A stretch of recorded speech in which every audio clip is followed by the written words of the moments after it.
শ্রীলঙ্কার বিপক্ষে ম্যাচ আর সেখানে আম্পায়ার নিয়ে বিতর্ক থাকবে না, সেটা যেন এক অসম্ভব বিষয়ে পরিণত হয়েছে।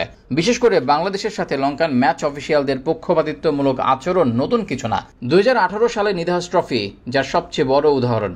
এবার 3 ম্যাচ টি-20 সিরিজেও যেই বিষয়ে ব্যতিক্রম ঘটেনি। আজকেও টাইগার ক্রিকেটারদের পিছিয়ে দিতে একাধিক বিতর্কিত সিদ্ধান্ত দেখা গেছে লঙ্কান স্বদেশী আম্পায়ারদের কাছ থেকে। ওয়ানডে ও টেস্ট সিরিজ হারলেও টি-20 ফরম্যাটে দুর্দান্তভাবে কামব্যাক করল বাংলাদেশ। প্রথম ম্যাচে হারা সত্ত্বেও শেষ 2 ম্যাচে ব্যাটিং এবং বোলিং 2 বিভাগে দাপট দেখায় লিটন দাসের দল। তবুও সেখানে আম্পায়ারদের একাধিক ডিসিশন আলাদাভাবে নজর কাড়ে টাইগার ভক্তদের। প্রথম ম্যাচে পেনাল্টি রান না দিয়ে বিতর্কিত হয়েছিলেন লঙ্কান আম্পায়ার রবীন্দ্র ভিমালিসেরি।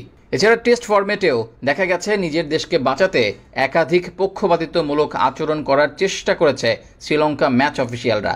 এমনকি ওয়ানডে সিরিজেও যেখান থেকে মুক্তি পায়নি শান্ত মিরাজরা, এবার টি-20 ফরম্যাটে দেখা গেছে তেমন কিছু। আজ আগে ব্যাট করতে নেমে টাইগার অফ স্পিনার শেখ মাহাদি হাসানের বোলিং তাণ্ডবে দিশেহারা হয়ে পড়ে স্বাগতিকদের ব্যাটিং ইউনিট। শেষ দিকে দাসুন সানাকা ঝড় তুললেও প্রেমাদাসার ব্যাটিং স্বর্গে মাত্র 132 রানের পুঁজি পেয়েছিল চারিত আশালঙ্কার দল। এত ছোট টার্গেট মোকাবিলা করে ম্যাচ জিততে হলে অসাধ্যকে সাধন করতে হতো লঙ্কান বোলারদের। তবে সেই কাজটা সহজ করে দেওয়ার পায়তারা করছিলেন যেন আম্পায়াররা। ফলাফল দ্বিতীয় ইনিংসের প্রথম বলেই এক বিতর্কিত সিদ্ধান্ত দেন রবীন্দ্র ভিমালিসারি।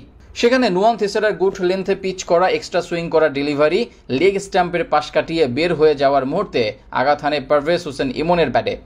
জোরালো আবেদনের সাড়া দিয়ে আউট দেন আম্পায়ার। তবে রিভিউ নিলে রিপ্লেতে দেখা যায় বল একটুখানি স্ট্যাম্পে লাগে, অর্থাৎ এসব ডিসিশন নট আউট দেওয়াই সঠিক বিচার। কিন্তু আম্পায়ার যেহেতু নিজ দেশের পক্ষে সিদ্ধান্ত দিয়েছেন, তাই সেটি আম্পায়ার্স কলে বহাল থাকে।